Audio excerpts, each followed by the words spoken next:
नमस्कार दोस्तों, मैं भावना शर्मा एक बार फिर आप सबका अपने YouTube चैनल लर्निंग एटीट्यूड में स्वागत करती हूँ। दोस्तों, आज की मेरी वीडियो उन सभी एस्पिरेंट के लिए है जो सीईटी का एग्ज़ाम देते हैं और उनका सीईटी का एग्ज़ाम्स क्लियर नहीं होता। मैं आज अपनी वीडियो में आप सबको उन सभी टिप्स का बताऊंगी जिनसे आप सीईटी का एग्ज़ाम अपने फर्स्ट अटेम्प्ट में क्लियर कर लोगे, और जिनका नहीं हुआ कोई बात नहीं, अब वो इसको पूरी अच्छी तरह से क्लियर कर पाएंगे। ठीक है दोस्तों, आज की मेरी वीडियो उन सभी सीईटी के एस्पिरेंट्स के लिए है, और मेरी वीडियो को बिना स्किप किए फुल एंड तक देखें जिससे आप कोई भी पॉइंट मिस ना कर पाए, जिससे आपकी सीईटी का एग्ज़ाम्स अब क्लियर होने में देर नहीं रहेगी। तो मेरी वीडियो शुरू करने से पहले आप सबसे रिक्वेस्ट है कि आप मेरे चैनल को लाइक और सब्सक्राइब करना मत भूलिए। दोस्तों, आप सब जानते हैं कि टीचिंग लाइन के लिए सीईटी एक बहुत ज़रूरी एग्ज़ाम्स हैं जो आप सभी बच्चे देते हैं, जो जिन्होंने बीएड की है या जो टीचिंग लाइन में आना चाहते हैं।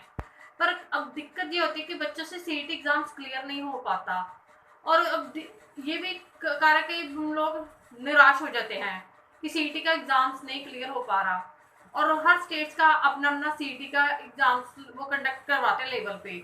और कई ऐसे होते हैं जैसे किसी और स्टेट्स में अगर टीचिंग लाइन की जॉब निकलती है तो वो दूसरे उन स्टेट्स के कैंडिडेट को भी अलाउ करते हैं जिन्होंने सीईटी क्लियर कर रखा हो। अब बात है कि सीईटी हम क्लियर कैसे करें। दोस्तों, पहली गलती होती है कि हम सीईटी का फॉर्म भरने में कर देते हैं, जो हमें ये एग्ज़ाम्स क्लियर होने में मेन रुकावट पैदा करता है। अब जब आप सीईटी का फॉर्म भरते हैं तो उससे पहले आपको ये ध्यान रखना पड़ेगा कि आप किन चीज़ों को चूज़ कर रहे हैं। जैसे एक तो आपका सब्जेक्ट होता है जिसको आप उसमें लेते हैं, जैसे मेरा एसएस था, आप हो सकता है कि आपका कोई और सब्जेक्ट हो। फिर उसके बाद हम लैंग्वेज लेते हैं। फ्रेंड्स, लैंग्वेज आपको डिसाइड करने के लिए बहुत सोचना चाहिए। फॉर्म एकदम जल्दबाजी में मत भरिए। लैंग्वेज कभी भी आपने लेनी है तो सबसे पहले फर्स्ट लैंग्वेज में आप उसी को प्रेफरेंस दें जिसमें आप बिल्कुल एक्सपर्ट हो, क्योंकि हो सकता हो आप फर्स्ट लैंग्वेज इंग्लिश को चूज़ कर लें और आपको इंग्लिश इतनी आती भी ना हो, क्योंकि यहाँ पे जो फर्स्ट लैंग्वेज होती है उसका एग्जाम्स बहुत टफ लेवल का होता है। कहने का मतलब है, अगर आपने इंग्लिश ली है तो वो आपको एमए लेवल की आएगी उसमें एग्जाम्स में। तो इसीलिए फर्स्ट लैंग्वेज आप उसी को चूज़ करना जिसमें आप एक्सपर्ट हो, और सेकंड लैंग्वेज आप उसको ले लो जिसमें आप नॉर्मल ठीक हो कि आपको आता है, ये आप नॉर्मल उससे बातचीत कर ले तो आप समझ लेते हो किसी की बात को, उसको लो। क्योंकि सेकंड लैंग्वेज जो होता है उसका पेपर इतना टफ नहीं होता एज कंपेरेटिवली फर्स्ट लैंग्वेज। ठीक है, ओके फ्रेंड्स। अब बात आती है कि हम अब तैयारी कैसे करें। तैयारी के लिए दोस्तों, आपको जो भी सब्जेक्ट है, आपने जिस भी लाइन से बीएड कर रखी है, आपको जो भी सब्जेक्ट बनता है, पहली बात है, अगर आप टीजीटी लेवल का एग्जाम्स दे रहे हो सीईटी का, तो आपको 8th तक की एनसीईआरटी की वो बुक्स पढ़नी होगी जिस सब्जेक्ट से आप बिलोंग करते हो। अगर ज़्यादातर फ्रेंड्स, अगर आपका एसएसटी लेवल का सब्जेक्ट है तो आपने एसएसटी में के 8th क्लास तक की जितनी भी एनसीईआरटी है उनको पढ़ना पड़ेगा, क्योंकि पेपर उसी में से सेट होता है। आप ये सोचो कि मैं यूट्यूब में जाके एमसीक्यू लगा लूंगी और मेरा पेपर क्लियर हो जाएगा, वो नहीं, उससे नहीं होगा। पहले आपको खुद एनसीईआरटी पढ़नी पड़ेगी। ठीक है फ्रेंड्स। अब जो कोई पीजीटी लेवल का दे रहा है तो उसको क्या करना पड़ेगा, उसको +2 तक के लेवल की पढ़नी पड़ेगी एनसीईआरटी। ठीक है, क्योंकि उसके बिना आप इसको एग्जाम्स को क्लियर करने की सोच भी नहीं सकते। दूसरी बात है कि बच्चे क्यों नहीं क्लियर कर पाते एग्जाम, उनकी पैडागोजी में बहुत दिक्कत होती है। जो हमारी चाइल्ड पैडागोजी होती है उसके नंबर बहुत मायने करते हैं। अगर उसमें आपके नंबर 24 तक आ जाए तो आप उसमें से आराम से, यानी आप बिना टेंशन के रह सकते हो कि आपका सीईटी एग्जाम्स क्लियर हो गया। अगर आप दे के आए और आपको लगता है मेरे इसमें से 30 में से 24 नंबर आ जाए तो आप टेंशन लेने की जरूरत नहीं है। अब बात आती है कि आपकी पैडागोजी में कैसे नंबर आए। उसके लिए आपको कुछ हमारे टॉपिक्स होते हैं जिनसे ज़्यादातर क्वेश्चन आते ही आते हैं, जैसे जीन पियाजे, कोलबर्ग थ्योरी, और ये ऐसी, यानी जो जितनी भी आपने थ्योरीज, ये मेन थ्योरीज होती है, इनको पूरी तरह आपको आना चाहिए। ठीक है दोस्तों, इनके बिना आप कह नहीं सकते कि बिना पढ़े आप कह लो कि मैं एमसीक्यू लगा लूंगा, क्योंकि अगर एमसीक्यू भी लगाओगे तभी पहले तो आपको थोड़ी थ्योरी पढ़नी ही पड़ेगी। अगर आपके पास नोट्स है बीएड के तो आप इनको जरूर लें, इनको गो थ्रू होए, खासकर आप बीएड सेकेंड ईयर की बुक्स से, क्योंकि अगर आपको वो कंसेप्ट ताजे ताजे होंगे तभी आप एमसीक्यू लगा पाओगे, फिर ही आपका कुछ फायदा है। क्योंकि ये एक ऐसा सब्जेक्ट है जिसके आप कह नहीं सकते कि आप ये वाला क्वेश्चन पढ़ यहाँ से पढ़ लो तो ये एज इट इज ही ये एग्जाम्स में आ जाएगा, क्योंकि ये ऐसे क्वेश्चन है जो पता नहीं एग्जामिनर कैसे पुट अप आपके सामने कर लेगा, क्योंकि आपको उसकी थ्योरी क्लियर होनी बहुत जरूरी है। इसके बिना आप यानी ये पेडागोजी क्लियर नहीं कर पाएंगे एग्जाम्स में। ठीक है फ्रेंड्स, कहने का मतलब है कि आप पहले जो आप सेकंड लेवल की आपकी जो बुक्स है उसको जरूर एक बार रीडिंग में ले ले, खासकर जो थ्योरीज है, जैसे जीन पियाजे की उन्होंने बताया, कोलबर्ग की है, कौन सी किस स्टेज में क्या होता है, बच्चे कौन सी जो भी उन्होंने अपनी थ्योरी में बता रखा है ये आपको क्लियर होनी चाहिए। नहीं तो अगर क्लियर नहीं होगी तो आप एमसीक्यू में लगा पड़ेगी। जीन पियाजे की थ्योरी में से तो अक्सर क्वेश्चन पुटअप होते ही हैं।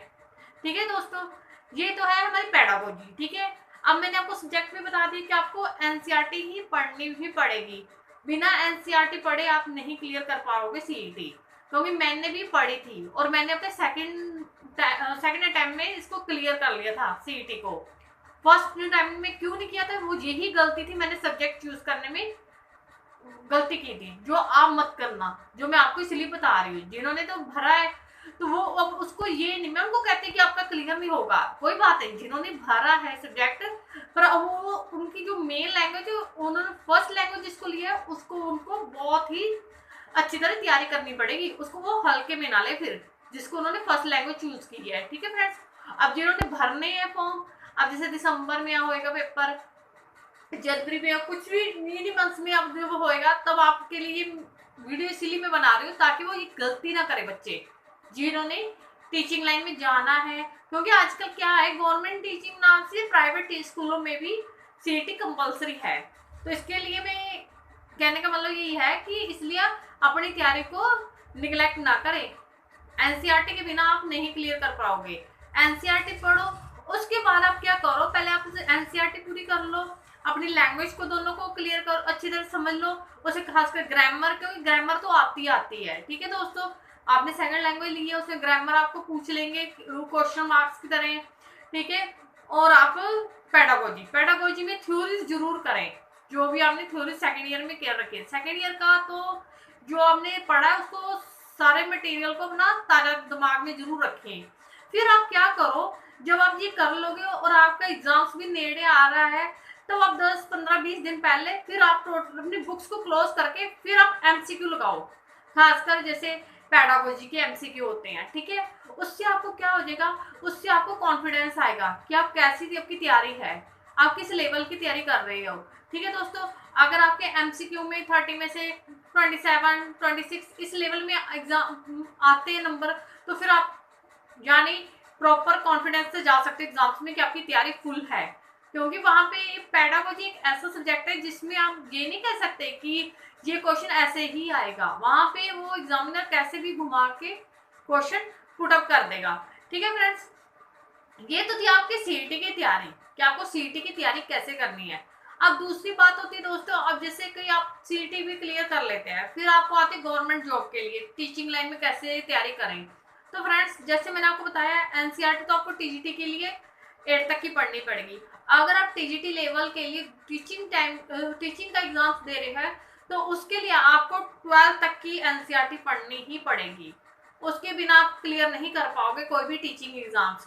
टीचिंग एग्जाम्स में थोड़ा ये होता है, जैसे आपका एसएसटी लेवल है जो कोई भी है, तो उसमें ये होता है कि पेडागोजी से क्वेश्चन ज्यादा नहीं पुट अप किए जाते, हार्डली 5-10 क्वेश्चन होते हैं, बाकी तो सारे आपके मेन सब्जेक्ट से ही होंगे जिस चीज का आप पेपर देने जा रहे हो। ठीक है, और उसमें से भी आप वही मैं बता रही हूँ, एनसीईआरटी तो बहुत ही इंपॉर्टेंट है। विदाउट एनसीईआरटी में अगर कोई आपको ये कह दे कि आपको एनसीईआरटी पढ़ने की जरूरत नहीं है, आप सीईटी क्लियर कर रहे हो, तो मैं कहती हूँ बिल्कुल आपसे झूठ बोल रहा है। जो मैं आपको बता रही हूँ अपनी वीडियो में बता रही हूँ, ये सारा मैं अपना खुद का एक्सपीरियंस बता रही हूँ। ठीक है फ्रेंड्स, क्योंकि मेरा भी मोटिव यही है कि जो बच्चे सीईटी की तैयारी नहीं कर पा रहे उनको टेंशन लेने की जरूरत नहीं है। बिना किसी कोचिंग के, बिना फालतू बुक्स के ढेर के आप इसको ले सकते हो। कैसे अपनी तैयारी करें और कैसे आप 90 से नंबर अबव लेके अपने आप को इसके लिए क्वालिफाई कर सकती हो, क्योंकि सीईटी एक बहुत ही मेन सब्जेक्ट है, जो एग्ज़ाम्स है टीचिंग लाइन के लिए। तो इसलिए मेरी वीडियो उन सभी एस्पिरेंट के लिए है जो सीईटी का एग्ज़ाम देने जा रहे हैं या जो दे रहे हैं और उनका क्लियर नहीं होता, तो वो अपनी तैयारी कैसे करें। तो आपको मेरी वीडियो कैसे लगी, लाइक और सब्सक्राइब करें ज़रूर, ताकि आपको मेरी आने वाली हर इम्पोर्टेंट वीडियो आप तक जल्दी से जल्दी उपलब्ध हो जाए, ताकि आप किसी भी एग्ज़ाम्स को क्लियर करने में पीछे ना रहे। Thank you and have a nice day.